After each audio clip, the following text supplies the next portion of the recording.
Assalamualaikum warahmatullahi wabarakatuh. Perkenalkan, nama saya Bayu Ramadan dari Fakultas Ekonomi dan Bisnis, kelas B Ekonomi Pembangunan. Di video ini saya akan menjelaskan tentang materi sumber hukum Islam. Sumber hukum Islam merupakan segala sesuatu yang dapat dijadikan acuan pedoman dasar untuk menjalankan syariat Islam. Lalu ada kedudukan Al-Quran. Kedudukan Al-Quran dalam Islam itu sendiri merupakan sebagai sumber hukum umat Islam dari segala sumber hukum yang ada di bumi. Keistimewaan mempelajari Al-Quran itu ada 4. Yang pertama, Al-Quran sebagai pedoman hidup. Al-Quran itu sendiri sudah menjadi bagian dari dasar pedoman hidup kita. Karena Al-Quran itu sendiri diturunkan kepada Rasulullah melalui malaikat Jibril. Yang kedua, Al-Quran itu mudah dihafalkan karena memiliki gaya bahasa yang unik, istimewa, mudah dihafalkan, tidak sukar bagi siapapun untuk memahaminya, dan juga tidak sukar pula mengamalkannya asal disertai dengan keikhlasan hati dan kemauan yang kuat.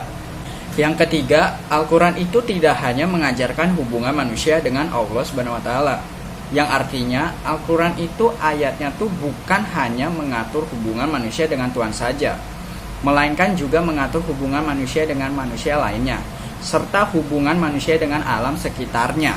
Dan yang terakhir, membaca dan mendengarkan bacaan Al-Quran itu mendapat pahala. Al-Quran itu merupakan pedoman hidup bagi umat manusia, sehingga umat seharusnya bisa mengkaji, memahami, dan menghayati sekaligus mengamalkannya dalam segala aspek kehidupan.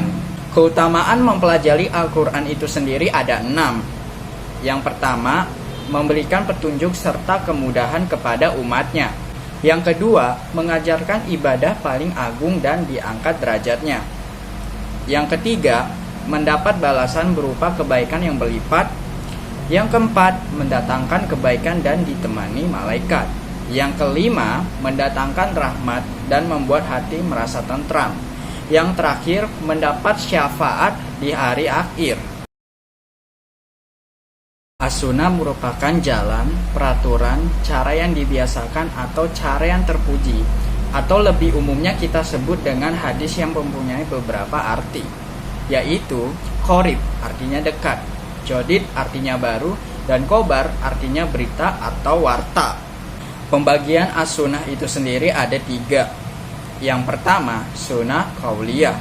Sunnah qauliyah ini yaitu kabar berupa perkataan Nabi Muhammad yang didengar dan disampaikan oleh seseorang atau beberapa sahabat kepada orang lain. Yang kedua, sunnah fi'liyah. Sunnah fi'liyah ini setiap perbuatannya yang dilakukan oleh Nabi Muhammad, yang diketahui dan disampaikan oleh para sahabatnya kepada orang lain. Yang ketiga, sunnah takririyah. Sunnah takririyah ini sesuatu yang timbul dari sahabat Rasulullah yang telah diakui oleh beliau, baik berupa ucapan maupun perbuatan. Kedudukan as-sunnah adalah penafsiran terhadap ajaran Al-Quran yang merupakan implementasi realitis serta ideal dalam Islam. Umat Islam sudah sepakat menjadi sunnah tersebut sebagai salah satu dasar hukum untuk beramal. Karena sesuai dengan yang dikehendaki oleh Allah, kesempatan umat Islam itu dalam mempercayai, menerima, dan mengamalkan segala sesuatu yang terkandung di dalam sunnah. Fungsi as-sunnah ada 3. Yang pertama, menetapkan atau mengukuhkan hukum yang telah ada di dalam Al-Quran. Yang kedua, memberikan penafsiran ayat-ayat Al-Quran. Yang ketiga, menetapkan hukum-hukum yang tidak didapati dalam Al-Quran. Pengertian ijtihad secara etimologi adalah pengerahan segala kemampuan untuk mengerjakan sesuatu yang sulit.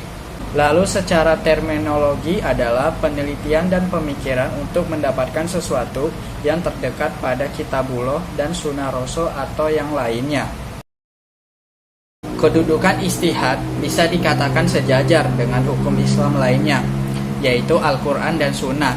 Sangat penting adanya bagi umat muslim untuk memahami kedudukan ijtihad sebagai pengetahuan tambahan tentang Islam, agar tidak terjadi kesalahpahaman dalam mendalami ijtihad tersebut. Fungsi ijtihad ada 3. Yang pertama, mengembalikan ajaran-ajaran Islam kepada Al-Quran dan Sunnah dari segala interpretasi yang kurang relevan. Yang kedua, menghidupkan kembali bagian-bagian dari nilai dan Islam semangat agar mampu menjawab tantangan zaman. Yang ketiga, memenuhi ajaran-ajaran Islam yang telah diijtihad oleh ulama terdahulu dan dimungkinkan adanya kesalahan menurut konteks, zaman, dan kondisi yang dihadapi. Sekian dari saya, apabila ada kesalahan mohon maaf. Wassalamualaikum warahmatullahi wabarakatuh.